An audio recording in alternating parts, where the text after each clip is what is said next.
Greetings, Gilliam the Rogue here once again with another build video for Maelstrom Arena. This time we'll be going over the Stamina Templar. I won't be having gameplay footage for this one because it was very frustrating, it was a lot slower, and I feel like it's just a lot of the same for my Stamina Sork one, which I have a much better video of. The run is faster, there's a lot more to point out there, and Stamina Templar really is on the lower part of the spectrum in terms of Maelstrom Arena performance, so it makes more sense to explain the bulkier, the meatier, the juicier with the better classes like Stamina Nightblade or Stam Sork. So I'm just going to explain what gear I'm running, what abilities to do, and some tips and tricks in terms of newer players as well as making things easier on you. So first off, what do we do for race? The Stamina Templar, I really like either Khajiit for maximum damage or Redguard. Now for Maelstrom Arena, if you're just going for Maelstrom or you like a hearty balance of PvP, go Redguard. The max stamina is going to go a long way, especially with the power of the light changes. In PvP, very, very strong, and in PvE for Maelstrom, I really like the burst damage. Since it only scales with max stam, that means Redguard is going to be astronomical in terms of buffing that. It also cannot crit, and Power of the Light is going to be a very important tool to use in both in Maelstrom and in PvP, so Khajiit is kind of lesser in terms of damage performance for the Stam Templar. So I really, really like Redguard. The sustain is amazing, we get the max stam, and we get that juicy regen, but Khajiit is very good as well. Orc is another suggestion if you like the PvP, and you can run a little bit faster, making Maelstrom go a little bit smoother. Plus the healing received is very, very nice. So those are my racial suggestions. Okay, what Mundus Stone do we use? Again, we're going to be using the Thief Mundus Stone, and that is because crit is king in the Elder Scrolls Online. Critting as much as possible means we're getting lots and lots of sustained DPS, because we're going to be using things like Minor Force and the Champion Point System Precise Strikes node. So our crit hit damage is in a pretty healthy spot right now, so we're just going to pump up our crit chance. This run I actually did Shadow. You would ideally be running Thief. So I just posted a new score. It wasn't that impressive. It was like 588k. I think I'm like 1 or 2k off of world's best. If I had Thief, it would have went a lot smoother. It would have been way, way faster. But whatever. Thief, definitely the preferred choice, but Shadow, you can choose if you want that burst damage. Very, very helpful in PvP, not so much in Maelstrom Arena, since our crit is very, very low right now. I should be at about 60 or 70% with Major Savagery and the Thief Mundus Stone up, putting us in a much better spot. In terms of gear, I'm using the identical stuff as I use on all of my Stam builds for VMA. I have found that 2 Veladreth is optimal. We're going to do light and heavy because we're going to be running a dropped medium set, and we need to have 5 medium for the medium armor passives. Need that crit, that weapon damage, that cost reduction. And I really like 511 because we're going to have 17.1k health. If we don't run 511 and we run all 7, we'll have a little bit more crit, but we're going to have like 16k health, and that means anytime we get looked at by some of these beefier mobs, we're going to get steamrolled if we're not careful. So if you're going for that min-max, you're going for the really, really risk-reward, then all 7 will have a little bit more damage in terms of sustained DPS, but in Maelstrom, I like the burst and I like the healing, or the extra health. So 511 is going to give us max stats, putting our stam at a massive 37k, as well as the fact that we're going to have some extra health as well. So I suggest 511 for most players, however, 7 medium is also a good option. So 2 Veladreth here, 1 light, 1 heavy to activate the 511, both max stamina enchant, both divines. Ideally, again, we'll be using Thief, so we're going to run all divines on our gear. All gold, all max stam. My main 5-piece is going to be 2 Fang Snake. This gives us a metric fuck ton of armor penetration. If you don't have access to this yet, Night Mother's Gaze is going to be a very, very close contender. It will lose to 2 Fang Snake, especially on a Templar or a Stamplar, because we don't have Major Fracture in our kit. So that 5k penetration is going to be very, very important. Again, this drops in Sanctum Ophidia, so if you don't have this yet, then craft yourself some Night Mother's Gaze. it's almost as good, a little bit less, probably 1 or 2% slower in terms of the overall run because your damage is going to be a little bit smaller. But very, very good set. I highly suggest this. Then our next 5-piece is going to be 5 Vicious Ophidian. Stamina without 5 VO is going to be really, really brutal, and that's because the 5-piece gives us 8% cost reduction, as well as whenever we kill an enemy, we get a massive amount of stamina back and major expedition.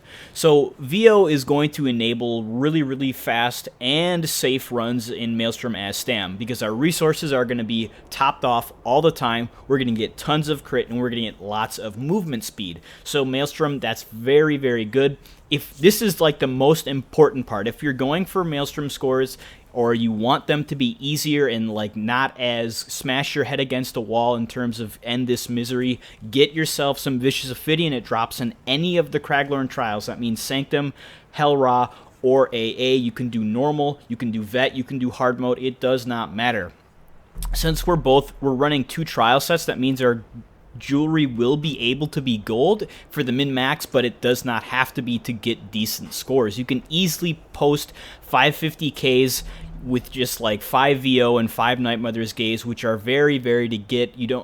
Very, very easy to get. They don't have to be all gold, all shiny and spiffy. But if you are looking to make it easier, everything counts. So again, 5 Vicious, 5 Two Fang. That means that you will have to have weapons in either Vicious or Two Fang so that the 5-piece bonus will persist on our main bar.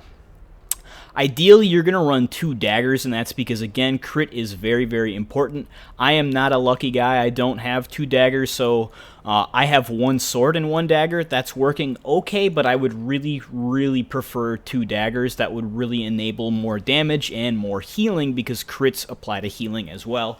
For our weapons, we're going to do Sharpened as well. Sharpened is amazing. We need that penetration.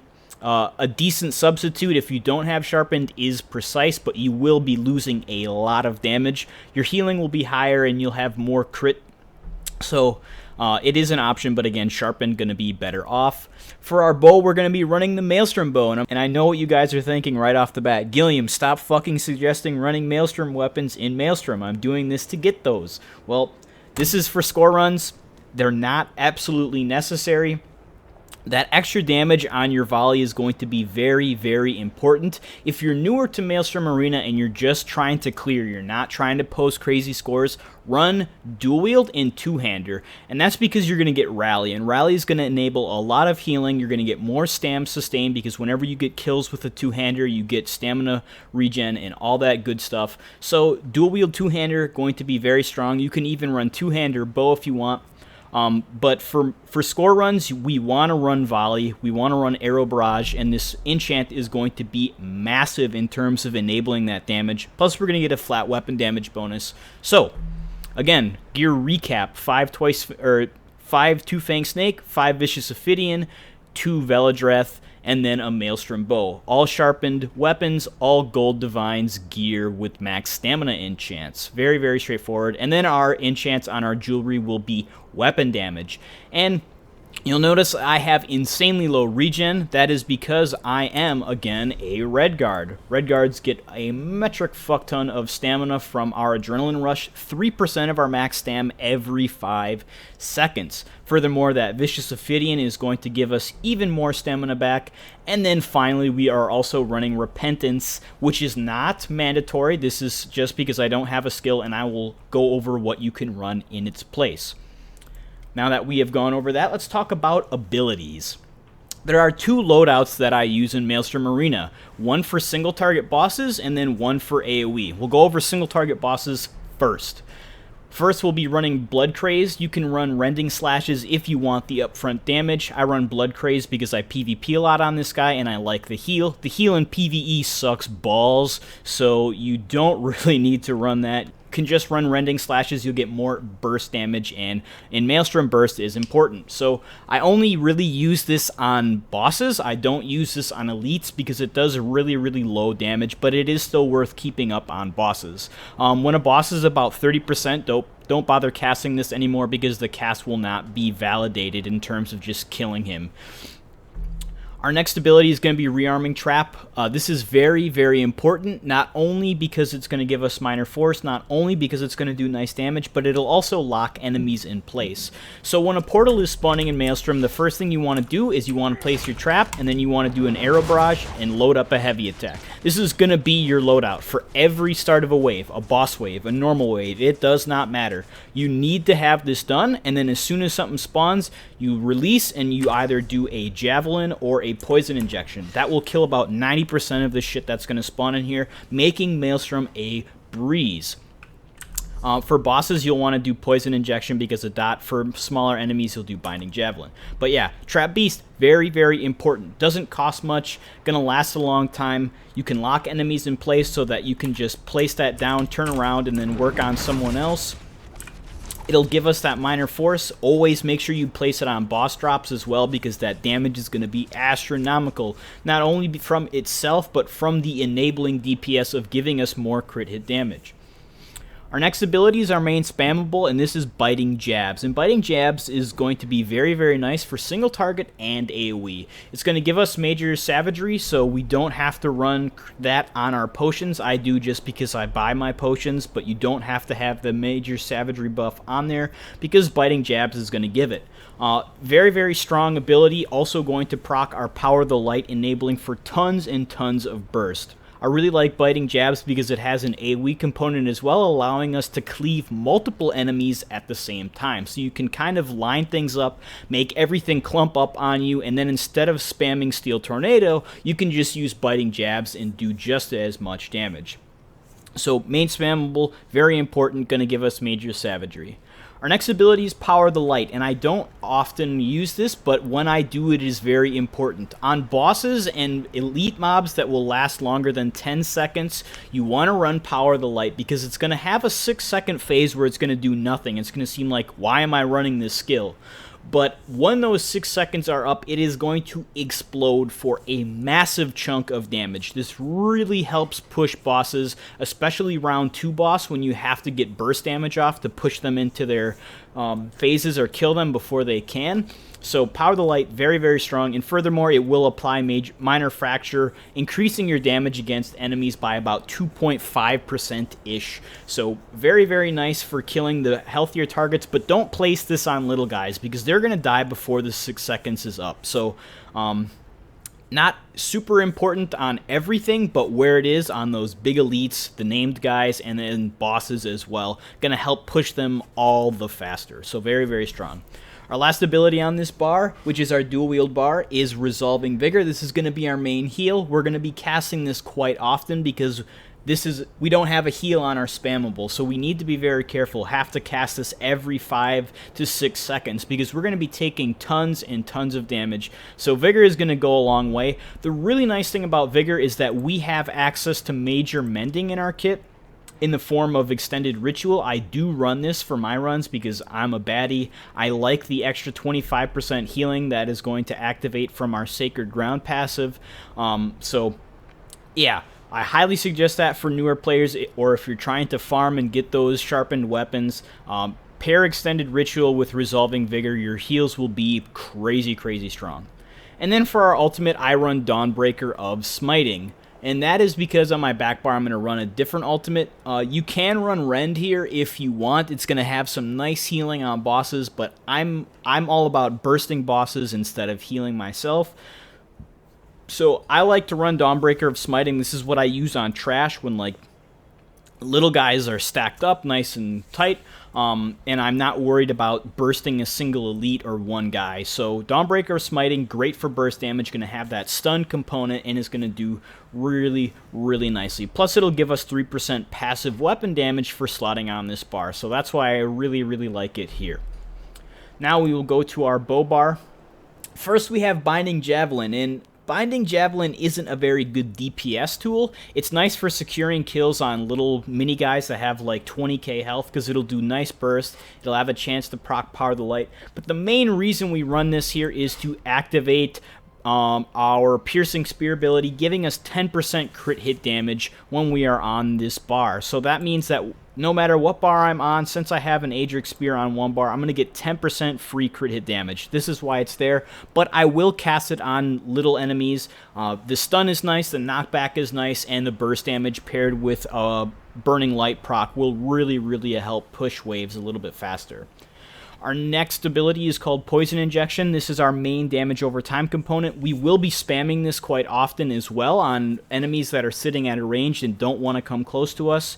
You want to keep this up on bosses and elites all the time. The damage is amazing. I'll usually cast this on everything as it's spawning so I can just get some burst damage up front and then have a dot ticking as well to kill them so I can focus on elites instead of worrying about them. So very strong ability. Highly suggest using it to its fullest, which is just keeping it up 100% and casting it on everything.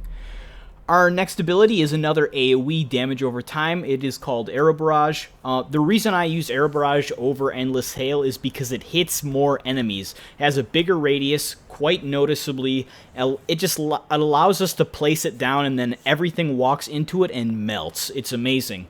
Paired with a Maelstrom Bow, this will do crazy damage, usually in your top 3-4 damage production on bosses and whatnot. So very strong. Again, we're going to place this on portals as they spawn. Wherever you see a portal, place a trap, Arrow Barrage, charge up a heavy, and then get ready to rip off with either a Binding Javelin or Poison Injection. Very helpful in pushing, and then you can just turn around, and if that guy lived, he's going to die to your dots, so you don't even have to look at him after you do that. Very helpful. Our next ability is our Flex Spot, and I run Repentance here, and what that's going to do is it's going to give us 10% stamina, magicka, and health regen. That's rather lackluster. The main reason I use this is because it's a burst heal and gives stamina back. The only issue is there needs to be corpses in the area. Luckily for us, we are solo, and if we are killing shit fast, which Maelstrom is all about, then there's going to be tons and tons of bodies. It's going to give us a metric fuck ton of stamina back, especially if we're a red guard, because it scales off of our max resource, which in this case will be stamina. And then it gives us equal healing. It's a 10% of your max stam in form of heal and stam return. And then we'll multiply based on the amount of corpses near you. If you're going for the super crazy min-max scores, then run Caltrops here. It'll be another ground AoE that you can place. It'll help do more damage, it'll push waves faster, and it'll control the battlefield because it has a snare on it. So very helpful, but I don't have Caltrops. As we see here, I don't have access to it yet, or I don't even have a skill point. I have access now that I've finally been grinding my ass off in PvP. I've been having fun with it, but that is what I suggest, is running Caltrops here. Our last ability is Extended Ritual, and this is going to remove harmful effects, which are quite apparent in Maelstrom. There's going to be really nasty dots that apply on us, like on round 3, round 5, round 8, so having this is going to be helpful there. The heal that it gives isn't all that important, but it is going to enable that mending passive of Sacred Ground, which is going to give us major mending, giving us 25% increased healing. So if we look here, if I cast unbuffed, my vigor ticks for about 4,300 every second. Very strong. But if I cast Ritual and then I cast this, I'm getting 5,400. So about 1,000 extra healing every second. It's going to help keep us topped off. Now, this can also be used as a flex spot if you don't need it. You can run Caltrops here or here. These are the two flexibilities that you don't really need. They just make things easier. And I hate Maelstrom Arena. I've done this place more times than I'd want to. So I like easiness. I like things that help me run more and faster. So Repentance and Extended Ritual, very strong. But again, if you're going for the min-max, you're trying to get that #1 score or get top 10 or whatever the hell it is, run Razor Caltrops in one of these places. You can replace whatever you want. And then finally, our ultimate is Ballista. And this thing is god tier for pushing single target bosses and elites. Big boys like...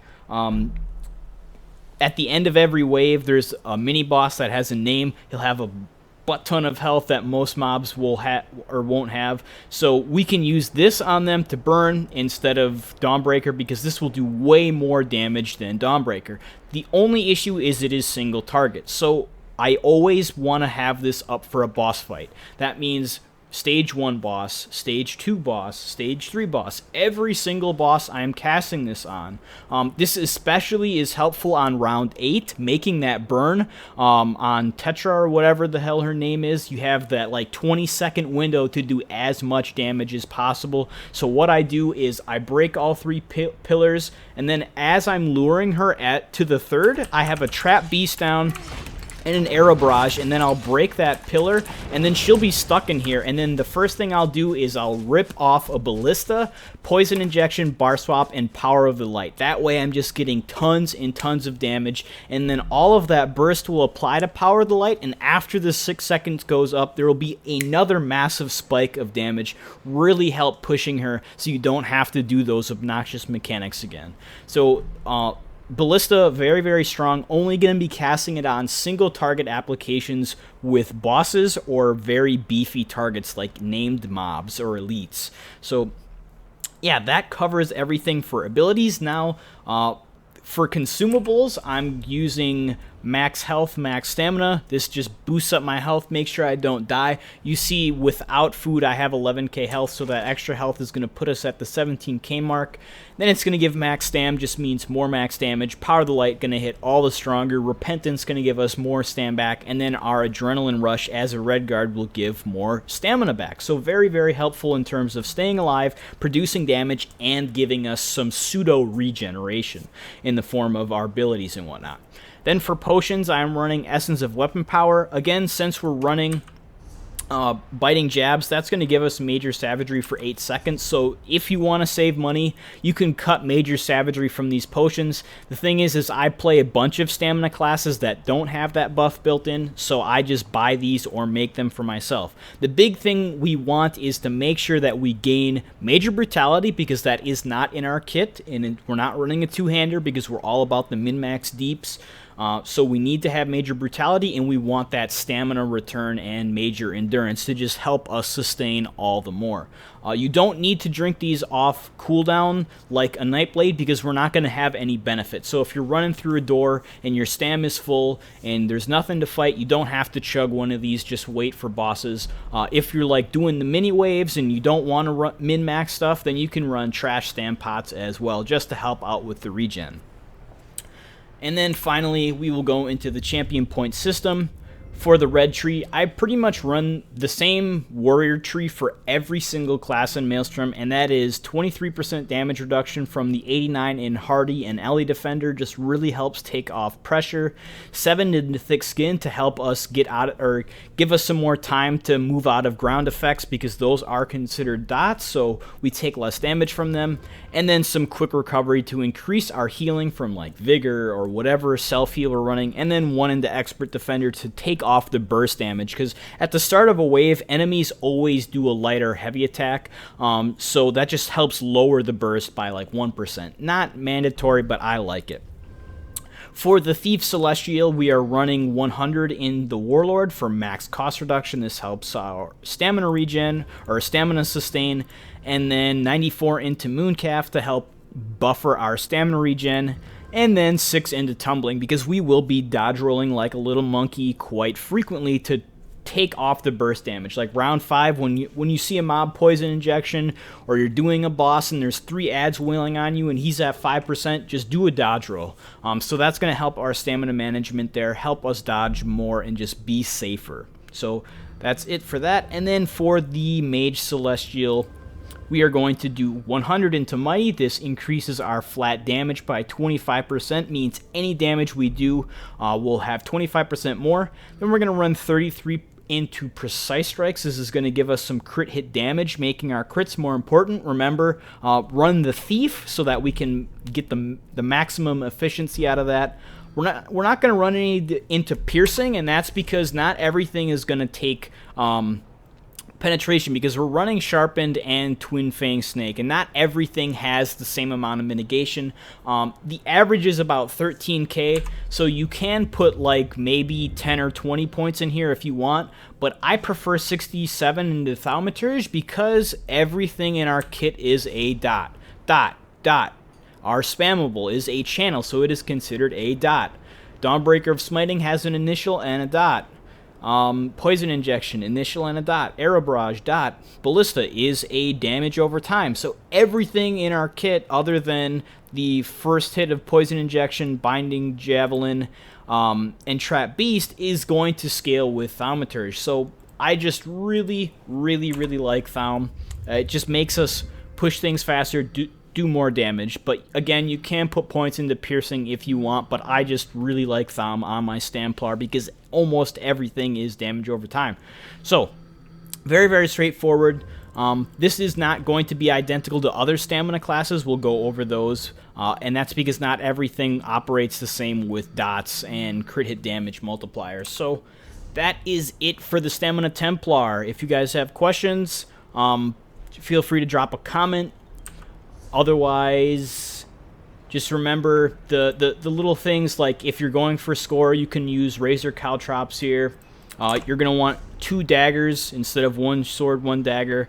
And then if I get any good footage of Stamplar, because I do want to increase my score, I want to get at least 590k, because I know I can do it, I just have to get better. And then finish getting like the mini things like Razor Caltrops and whatnot. But yeah, that is it for this video. I hope you guys have enjoyed and had this as a benefit to yourself, but I will catch you all around. If you've liked the content in this video, consider pledging at my Patreon. The community's interest and support keep me inspired and drive me to continue improving and giving back. Thanks to all my patrons who've already shown their dedication. I truly appreciate it. If you have feedback, drop a comment, give me a thumbs up or a thumbs down, or subscribe to the channel. Other than that, I will see you guys next time.